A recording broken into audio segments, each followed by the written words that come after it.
Hello student, good morning. Today's class 11. Topic is a joint stock company. आज का topic आपका है joint stock company. इससे पहले आप कोऑपरेटिव सोसाइटी पढ़ चुके हैं और उसके टाइप्स भी आपने पढ़ चुके हैं। तो आज है जॉइंट स्टॉक कंपनी के बारे में। A company is an organization of a person formed for carrying out business activities and has a legal status independence of its member. Company में इसमें क्या होता है कि लीगल स्टेटस होती है। जॉइंट स्टॉक जो होता है, जो इसके मेंबर होते हैं, इसके जो मेंबर उनके लीगल स्टेटस होते हैं। लीगल स्टेटस क्योंकि ये लीगली होती है। कंपनी जो भी स्टार्ट होती है ये लॉ के थ्रू स्टार्ट होती है, इसलिए इस कंपनी के जो भी मेंबर वर्क करते हैं वो लीगल होते हैं। A company can be described as an artificial person having separate legal entities. जो आपकी कंपनी है वो क्या है? वो एक आर्टिफिशियल पर्सन है। कंपनी आपकी आर्टिफिशियल पर्सन है। Company can be described as an artificial person have a separate legal entity. और इसकी अपनी अलग एक पहचान है। आर्टिफिशियल पर्सन कैसे हो गई? ये वर्क भी करती है लेकिन ये आर्टिफिशियल है। ये आप क्या कहते हैं, ईट नहीं कर सकती है, ब्रीथ नहीं ले सकती है। ये मतलब जो भी वर्क जो ह्यूमन का वर्क होता है वो मतलब ये नहीं कर पाती है, इसीलिए इसको हम क्या बोलते हैं, आर्टिफिशियल पर्सन। और इसकी सेपरेट लीगल एंटिटी है। जैसे कंपनी के क्या, रिलायंस बोलते हैं तो उसका एक अलग पहचान है कि हाँ रिलायंस एक कंपनी है। तो फिर उसके बाद हम जाते हैं मुकेश अंबानी जो है वो रिलायंस के क्या है, मैनेजर हैं, जो भी डायरेक्टर हैं, जो भी है वो मुकेश अंबानी है। तो मुकेश अंबानी का और रिलायंस का दोनों का अलग अलग क्या है, मुकेश एंड रिलायंस दोनों डिफरेंट सेपरेट लीगल एंटिटीज हैं। ऑनर है ये उसके, और ये आपकी क्या है, कंपनी है। जब भी हम बोलते हैं कि आपसे पूछा जाता है कि आप कहाँ वर्क करते हैं तो आप बोलते हैं रिलायंस है, ना कि मुकेश अंबानी बोलते हैं, क्योंकि दोनों की अलग अलग एंटिटीज है। रिलायंस बोलते ही आपके दिमाग में अच्छा रिलायंस कंपनी बहुत अच्छी कंपनी है, फिर अच्छा उसके ओनर मुकेश अंबानी है। तो फिर इन दोनों के जो आपके जो भी आपकी कंपनी है और आपके ओनर है उनका क्या है, सेपरेट एंटिटी है। तो दोनों की एंटिटीज क्या होती है, अलग अलग है।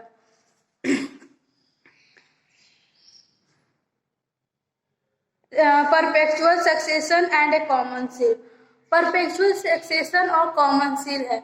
परपेचुअल सक्सेशन मतलब होता है कि मेंबर्स में भी go and comes no effect on a company. Company पे कोई इफेक्ट नहीं करता है अगर मेंबर उसके रहें चाहे ना रहें, आते जाते रहे।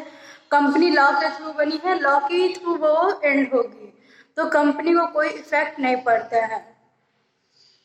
कॉमन सील, कंपनी का अपना एक कॉमन सील होता है, जैसे सिग्नेचर हो गया, मुहर हो गया, ये क्या है, कंपनी का अपना अलग कॉमन सील है। उसके थ्रू वो कंपनी को हम लीगली मानते हैं। जैसे आप लोग स्कूल में देखते हैं प्रिंसिपल का मुहर लगता है आपके किसी भी डॉक्यूमेंट्स में, तो वो एक लीगल वेरीफाई करता है कि हाँ ये बच्चा लीगली थ्रू से स्कूल से पास आउट हुआ है। या आप सीबीएसई बोर्ड का देखते हैं सिग्नेचर होता है, सील लगी रहती है, तो ये वेरीफाई करता है कि आप सीबीएसई बोर्ड से आप क्वालिफाई किए हुए हैं। तो एक कॉमन सील भी होता है।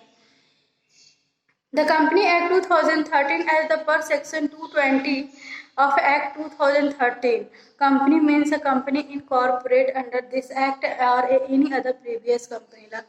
कंपनी इस एक्ट के थ्रू अपना जो भी होता है उसके एक्ट के थ्रू रजिस्टर कराती है। कंपनी कोई भी कंपनी अपना वहाँ जाके रजिस्टर करवाती है इस एक्ट के अंडर में। अब हम कुछ इसके फीचर्स पढ़ लेंगे। कंपनी के फीचर्स क्या क्या है। फर्स्ट फीचर है आर्टिफिशियल पर्सन। फीचर में आर्टिफिशियल पर्सन हम तो आपको पहले ही बता चुके हैं कि आर्टिफिशियल पर्सन होता क्या है।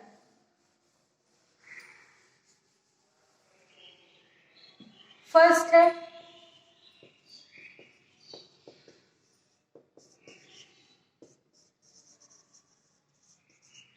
Artificial person.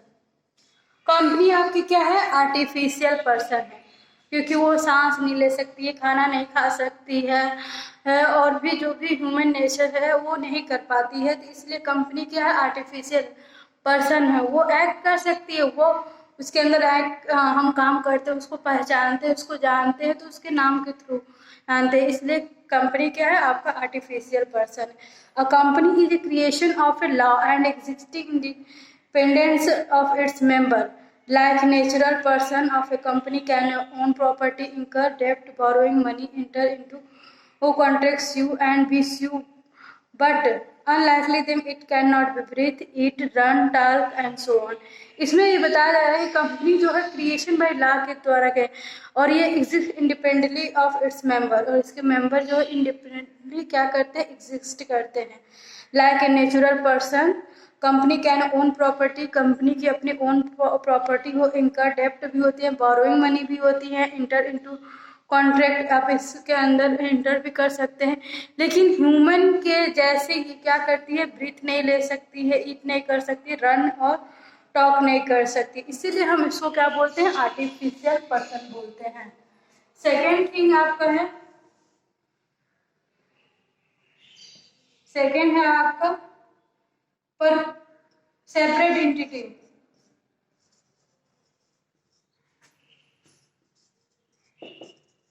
अभी हम आपको बता रहे हैं कि कंपनी जो ये होता है सेपरेट एंटिटी होती है, कंपनी की अपनी एक अलग पहचान होती है। कंपनी का ऑनर से, कंपनी के बाद ऑनर की पहचान होती है और दोनों की अपनी अपनी अलग पहचान होती है। मार्क जुकरबर्ग को सभी जानते हैं, लेकिन पहले आप फेसबुक को जानते हैं। फेसबुक क्या है? सोशल मीडिया है, एक सोशल प्लेटफॉर्म है, वहाँ सभी लोग ऐड होते हैं कि आपको पता है फेसबुक में क्या होता है। लेकिन उसके ऑनर कौन है? Mark Zuckerberg. तो आपसे कोई भी पूछे कि आप वर्क कहाँ करते हैं, तो पहले आप बताएंगे ना फेसबुक के डिपार्टमेंट में आप वर्क करते हैं, ये नहीं कहेंगे मार्क जुकरबर्ग के यहाँ वर्क करते हैं, तो पहले कंपनी का नाम ही लेते हैं। इसीलिए कंपनी आपकी क्या होती है? वो सेपरेट लीगल एंटिटी होती है। कंपनी और उसके ऑनर की अपनी अलग अलग पहचान होती है। Its assets and liabilities are separate from those its owner. ये ऑनर की ऑनर से उसकी जो लायबिलिटीज और एसेट्स हैं वो अलग होती है। कंपनी की अपनी एसेट्स और लायबिलिटीज होती है। The law does not recognise the business and owner to be one of the same. देखिए वही बात कर रहा है कि लॉ ने ये नहीं डिस्क्राइब किया है कि उसके ऑनर और उसकी कंपनी दोनों एक ही है। कंपनी अलग है और उसके ऑनर क्या है? अलग है। जैसे कंपनी पे केस करेंगे तो कंपनी पे केस जाएगा। मान लीजिए कि कोई अब प्रॉब्लम इशू होता है कंपनी के, तो हम कंपनी पे अगर केस करेंगे तो कंपनी पे, अगर उसके ऑनर पे केस करेंगे तो उसका ऑनर पे केस होगा। तो इसीलिए दोनों की चीजें क्या है? अलग। कहते हैं ना कि फर्जी कंपनी है, ये कंपनी फर्जी है, तो उसकी अलग कंपनी जो होता है वो उसकी एंटिटीज अलग होती है, ऑनर की जो एंटिटीज है वो अलग होती है। फॉर्मेशन, फॉर्मेशन ये थर्ड पॉइंट है आपका, फॉर्मेशन।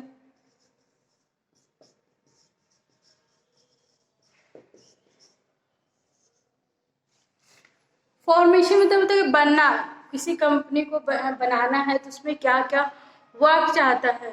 जैसे कंपनी को आपको फॉर्म में लाना है, उसको रन करवाना है, तो बहुत सारे डॉक्यूमेंट सर्टिफिकेट आपको जमा करना पड़ता है।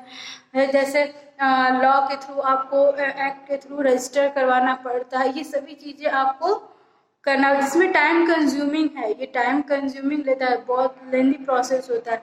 तो एक कंपनी को फॉर्म होने में बहुत ही ज़्यादा क्या होता है? टाइम टेकन होता है, और ये लॉ के थ्रू होती है, इसलिए इसमें रजिस्ट्रेशन होता है, सर्टिफिकेट होता है, उसके थ्रू ये क्या करते हैं? वर्क करते हैं। The formation of a company is a time consuming, expensive and a complicated process. It involves the preparation of a server documents, compliance with the survival requirement before it can be functioning.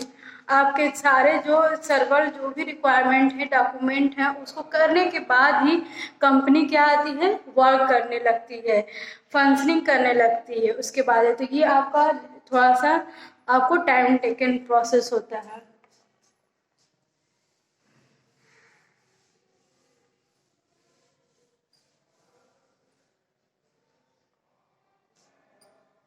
Fourth point है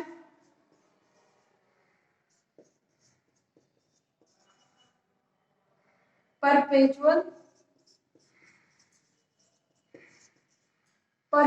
succession. अब perpetual succession में क्या है, आपको पहले ही बता चुके हैं कि इसमें मेंबर्स आपके आए चाहे चले जाए, उससे कुछ कंपनी पे इफेक्ट नहीं करता है। Company go on for ever, company आपकी हमेशा चलती रहेगी। उसमें देखते हैं आप, कभी रिटायरमेंट हो जाता है, कोई डेथ हो जाता है, कंपनी तो नहीं बंद होती है। मेंबर्स के कभी डेथ हो जाते हैं, उनका रिटायरमेंट हो जाता है या उनको ट्रांसफर कर देते हैं, तो company as it is run करती रहती है। उस पर कंपनी पे कोई भी इफेक्ट नहीं पड़ता है, क्योंकि कंपनी को लॉ के द्वारा चलाया जा रहा है, तो लॉ के द्वारा ही वो बंद भी हो सकती है। विदाउट लॉ के द्वारा वो नहीं बंद हो सकती है। A company being a creation of the law, देखिए इसमें बोला कि कंपनी क्या है, लॉ के द्वारा बनी हुई है। Can be bought to end only by law, और ये क्या हो सकती है, बंद किसके थ्रू हो सकती है, लॉ के ही थ्रू बंद भी हो सकती है। It a procedure to for its closure called a winding up. अब इसे बता रहा है कि जो हम कंपनी को जो बंद करते हैं एंड क्लोज करते हैं, तो इस प्रोसीजर को हम वाइंडिंग अप बोलते हैं। कंपनी वाइंडिंग अप हो गई यानी बंद हो गई। क्लोजर को बिजनेस में हम उसको नेम देते हैं वाइंडिंग अप। कंपनी एंड हो गई, बंद हो गया। मेंबर्स में कम्स एंड मेंबर्स में go but the company continue to exist. इसमें बताया जा रहा है कि आपका जो कंपनी है, मेंबर्स चाहे आए चाहे जाए, उससे कोई इफेक्ट नहीं पड़ता है कंपनी पे। Company go on for ever, company continuous existing, मतलब कंपनी हमेशा चलती रहेगी, कंटिन्यूअस वर्क करती रहेगी। फिर फिफ्थ आपका पॉइंट है कंट्रोल।